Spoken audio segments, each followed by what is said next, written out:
संगत ज़्यादा आने के कारण ये कुछ माताएं बहनें धूप में बैठी हैं, धूप में बैठी हैं, शरीर है, तकलीफ हो सकती है। कोई बीमार हो पहले से ही, ऊपर से गर्मी का मौसम, लेकिन विरह और प्यार में ये दो परवाह तो नहीं करते। मान लेंगे कि आपका ये प्रेम है, विश्वास है, आपकी श्रद्धा है कि सत्संग का लाभ उठाने के लिए आप इस चीज में नहीं विचार करते कि मुझे तकलीफ होगी सफर करने में, बैठने में, या किसी और चीज की परेशानी होगी। इन बातों को दरकिनार करके आप सत्संग लाभ उठाने के लिए आते हो। और प्रयास ये होता है कि जिन आश्रमों में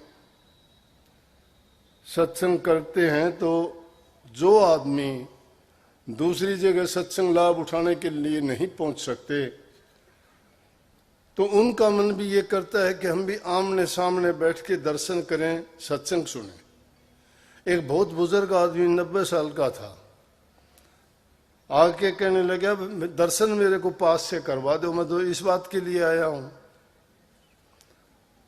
तो इस बात में तो कोई संदेह नहीं, सत्संग तो आपको सोशल मीडिया पे मिल जाएगा, व्हाट्सएप पे आता है, फेसबुक पे आता है, फिर चैनल पे भी, टीवी के चैनलों पे प्रसारित होते हैं। परंतु जो बात आमने सामने बैठ के और हमारे संतों की शिक्षा और संतों का जो वास्तविक भेद है भक्ति करने का, वो तो कहते ही ये हैं कि गुरु का ध्यान कर प्यारे, बिना इसके नहीं छूटना। तस्वीर की पूजा नहीं करते, मूर्ति की पूजा नहीं करते। जो वाइब्रेशन, जो हमें एनर्जी जिंदा गुरु से मिलती है, वो तस्वीर नहीं दे सकती। तस्वीर याद तो दिला देगी, लेकिन किसी भी चीज के सामने जब जाते हैं, देखते हैं, और उनसे जो एनर्जी, जो हमें शक्ति मिलती है, वो एक अलग ही प्रकार की अनुभूति होती है। जो आनंद आमने सामने बैठ के हमें प्राप्त होता है, वो ना मूर्ति कर सकती है, ना यादगार कर सकती है, ना फेसबुक कर सकती है, ना व्हाट्सएप कर सकता है। इसलिए कोशिश तो हमारी ये होती है कि हम सब के पास पहुंचने का प्रयास करें, लेकिन दूर दूर के आश्रम होते हैं, शरीर है, भागम भाग, कब तक भागेगा इंसान। वाणी भी कबीर साहब की थी नहीं है कि भज हंसा हरि नाम जगत में जीवन थोड़ा रे। आखिर जीवन लंबा कहाँ है ये। परंतु जो हमें ये अवसर मिला है, इंसान का जो शरीर मिला है, ये बड़ा दुर्लभ है। गुरु ग्रंथ साहब में वाणी आती है, दुर्लभ दे पाई बड़ भागी, नाम न जपी ते आत्म घाती। मर ही जाहि जो बिशरत नाम, नाम बिहुना जीवन कोने काम। खात पीत खेलत हस्त विस्तार, कौन अर्थ मृतक श्रृंगार। दुर्लभ दे पाई बड़ भागी। निस्संदेह इंसान का शरीर, ये हमें जो जीवन मिला है, इसके समान कोई जीव नहीं है।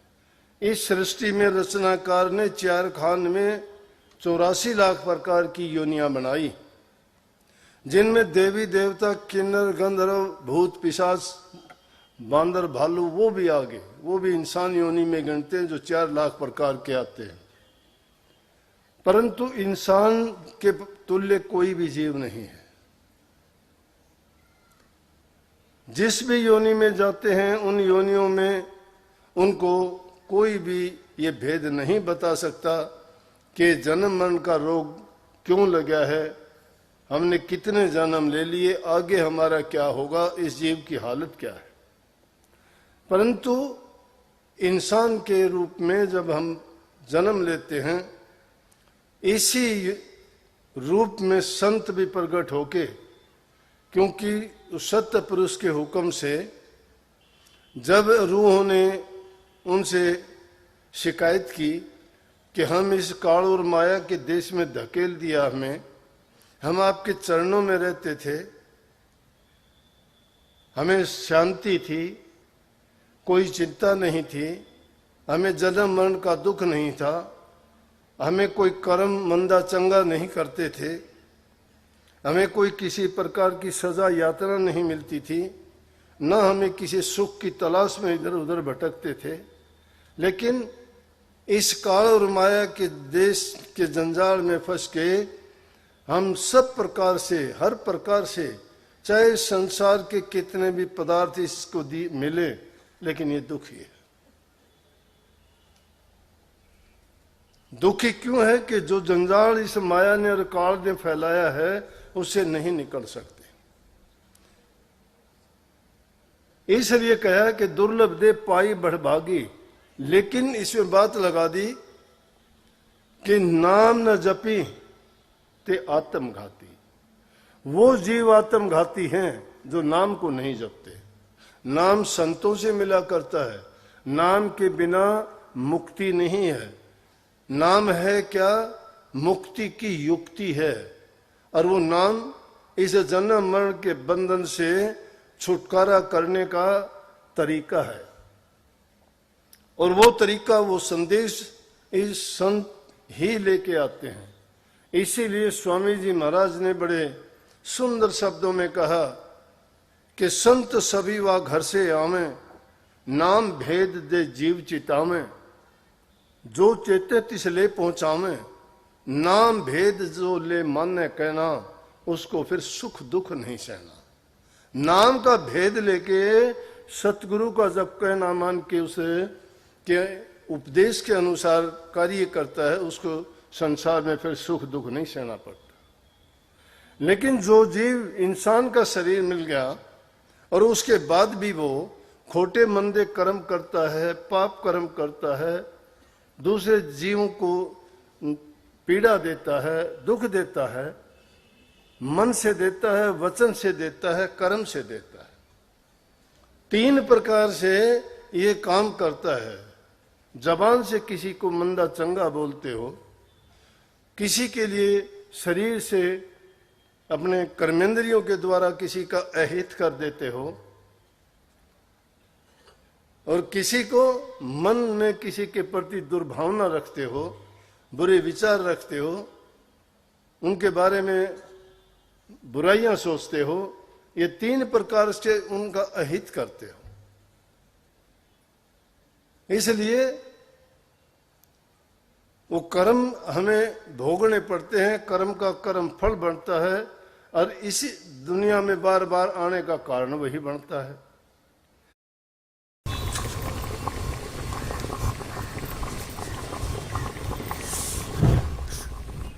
अरे चाय बन गई? अरे क्या बनाया है? मैंने बनाया कि तुमने? व्हाट्सएप पर ज्ञान ले लेकर सरकार किसने बनाई? चीनी, पत्ती, गैस सब महंगा है, तो बढ़िया चाय कैसे? बोलो। महंगाई का 2 जवाब, मेरे विकास का 2 हिसाब।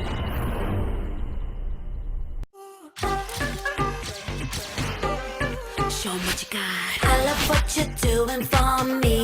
I tell. इसलिए इस जीव को ये चाहिए कि गुरु की जब शरण में चले गए, गुरु का उपदेश हमें इस जीवन को संवारने के लिए, जीवन संवरेगा किससे? उसी मंत्र से संवरेगा। गुरु कहता क्या है? गुरु को कोई स्वार्थ नहीं है, गुरु को कोई लालच नहीं है। दुनियादारी के लोग तो पता नहीं क्या क्या बातें बनाते हैं, क्या क्या सोचते हैं, क्या क्या बोल जाते हैं। जिनको जितना ज्ञान होगा, समझ होगा, उतनी बात कह जाते हैं वो। लेकिन एक अज्ञानी आदमी कहता है, अगर वो समझदार आदमी उनके ऊपर प्रतिक्रिया करता है तो बेवकूफ उससे भी ज्यादा है। जिसने इस राज को समझ लिया, जान लिया, फिर वो किससे शिकायत करता है? क्यों शिकायत करता है? तुम अपना काम करने के लिए आए हो तो अपना काम करो, वो काम उन पर छोड़िए जो जैसा सोचते हैं, करते हैं, उनके मन की भावनाएं हैं वो। तो इसलिए कहते हैं हमारा मुख्य काम होना चाहिए उस नाम की कमाई करना, भक्ति करना। और गुरु का कोई स्वार्थ नहीं है हमसे। गुरु तो हमारे कल्याण के लिए, हमारे हित के लिए, हमारे सुख के लिए। हम सुख भी तो क्या सुख ढूंढते हैं, दुनियादारी के पदार्थों के सुखों को सुख मानते हैं। कोई धन का लालची है, कोई संतान के लिए भाग्या फिरता है, कोई महल मकानों के लिए भाग्या फिरता है, कोई मान प्रतिष्ठा इज्जत के लिए कोशिश करता है। अहंकार बन जाता है, मैं धनवान हूं, मैं ऊंचे कुल का हूं, मैं बलवान हूं, मेरे पास ये है, मेरे पास मेरा पद ऊंचा है, लोग मुझे दुआ सलाम करते हैं। ये क्या है? अहंकार। अहंकार आने के बाद में इंसान खुद कर्ता बन जाता है, वो फिर परवाह नहीं करता। संत इसीलिए उस अहंकार की जड़ काटने के लिए सेवा का अवसर देते हैं। और कभी कभी तो ऐसे अवसर भी आ जाते हैं कि उनको अगर सख्ती भी करनी पड़ती है तो शिष्य के लिए कभी कभी कटु वचन भी बोल दिया करते हैं, ताकि उनके अहंकार को तोड़ दिया जाए। अगर उनका अहंकार नहीं तोड़ा जाए तो शिष्य गिर जाता है। उनके अहंकार को तोड़ने के लिए कभी कभी वचन कड़वा बोलना पड़ता है, कभी कभी उनको सिखाने के लिए उनके साथ बड़ी सख्ताई से पेश आना पड़ता है। कभी भी वो बिगड़ने नहीं देते, उनके विचारों में कभी बुराई नहीं आने देते, क्योंकि इंसान में बुराई तो भरी पड़ी है, पहले से ही भरी पड़ी है। जिसने संसार रचा है उसने पहले ही इनकी जो नकारात्मक शक्तियां हैं, नेगेटिव पावर्स को एक्टिवेट करके भेजा है। किसी को चोरी करना सिखाने की जरूरत नहीं, बदमाशी करना सिखाने की जरूरत नहीं, अपने आप सीख जाते हैं। कोई स्कूल कॉलेज पाठशाला हमने तो देखी नहीं हो, फिर भी सीख जाते हैं। कहां से सीखी? इसका मतलब नेगेटिव पावर्स वो पहले से ही एक्टिवेटेड है, लेकिन पॉजिटिव पावर्स वो संत भेद देते हैं, वो नाम से जगाई जाती है। बाकी तो इंसान का क्या है? सुंदर कपड़े पहनना, शरीर की लीपा पोती करना। ये नहीं कहता कि इसको कभी सफाई ना करो, खूब स्नान करो, अच्छे से करो, अच्छे कपड़े पहनो, लेकिन ये मुर्दे जैसा श्रृंगार है शरीर का श्रृंगार तो। अरे अंदर में मैल भरी पड़ी है, बाहर का श्रृंगार आपको क्या काम देगा? अंदर की सफाई तो नाम से होगी, भक्ति से होगी, विश्वास से होगी, श्रद्धा से होगी, सेवा से होगी।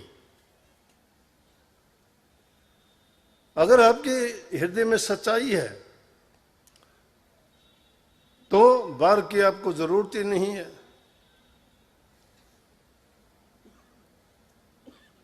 दो कबीर साहब की वाणी में एक जगह आता भी है, एक मनमुख एक गुरु सेवक से पूछता है कि दुनियादारी में देखते हैं औरों के ये हाल नहीं है, आपका बड़ा चेहरे पे खुशियां झलकती हैं, आप बड़े निर्भय नजर आते हो, निश्चिंत हो, कोई परवाह नहीं, आपको क्या बात है, आप सुखी हो।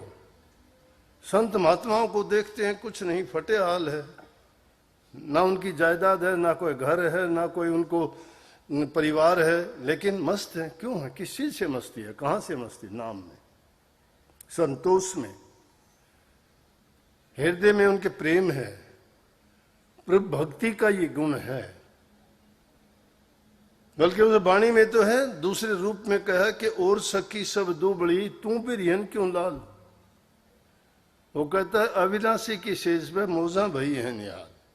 अविनाशी, अविनाशी प्रभु के बारे में कहा, उसका विनाश नहीं होता, वो सदा है, अटल है, अजर है, अमर है, अविनाशी है वो। कि उसकी सेज पर मौज हैं, मस्ती हैं, खुशियां हैं। हम क्यों होंगे? हम दुबड़ी क्यों होंगे? दुबड़े तो वो होंगे जिनको संसार के पदार्थों की लत लगी हुई है, ये रोग है, ये बीमारी है।